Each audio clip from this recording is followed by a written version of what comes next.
భారత సుప్రీంకోర్టు సంచలన తీర్పునిచ్చింది. జన్మనిచ్చిన తల్లిదండ్రులను నిర్లక్ష్యం చేస్తే ఆస్తి దక్కదని తేల్చి చెప్పింది. తల్లిదండ్రులను పోషించే వారికే ఆస్తిలో వాటా దక్కుతుందని చెప్పింది.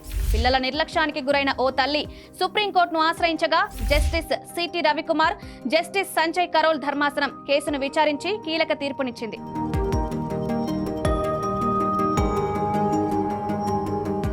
ఆ తల్లి కుమారుడికి ఇచ్చిన గిఫ్ట్ డీడ్ను రద్దు చేసి ఆస్తిపై హక్కును సుప్రీంకోర్టు పునరుద్ధరించింది.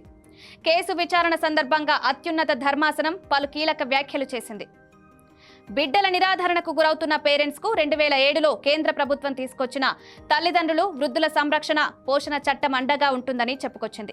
చట్టం ప్రకారం ఏర్పాటైన ట్రైబ్యునల్లు కన్నవారిని పట్టించుకోని బిడ్డల విషయంలో విచారణ వేగంగా చేపడతామని వ్యాఖ్యానించింది. తల్లిదండ్రులను నిర్లక్ష్యం చేసే పిల్లలకు బదిలీ చేసిన ఆస్తిపై యాజమాన్య హక్కులు తిరిగి పేరెంట్స్కే చెందుతాయని స్పష్టం చేసింది.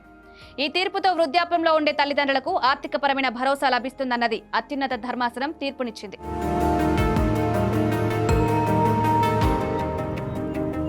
అయితే మధ్యప్రదేశ్లో చిత్తాపూర్కు చెందిన ఓ మహిళ ఆస్తి కోసం ఇబ్బంది పెడుతున్నారంటూ న్యాయస్థానాన్ని ఆశ్రయించింది. తన కుమారుడికి అప్పటికే గిఫ్ట్ డీడ్గా కొంత ఆస్తినిచ్చామని పిటిషన్లో పేర్కొంది. ఆ మహిళ కుమారుడు పట్టించుకోకుండా మొత్తం ఆస్తి ఇవ్వాలంటూ ఇబ్బందులకు గురి చేయడంతో గిఫ్ట్ డీడ్ను రద్దు చేసి ఆస్తిపై తమ హక్కును పునరుద్ధరించాలని ఆ వృద్ధ మహిళా కోర్టును వేడుకుంది.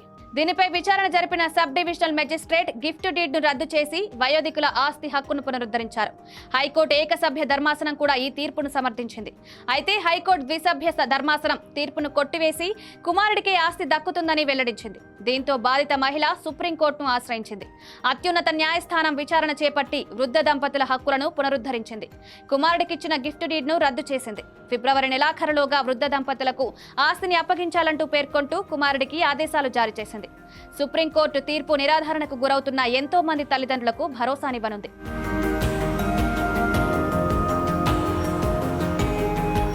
మరిన్ని వీడియోస్ కోసం సబ్స్క్రైబ్ చేసుకుని కిందున్న బెల్ ఐకాన్ని నొక్కండి. థాంక్యూ.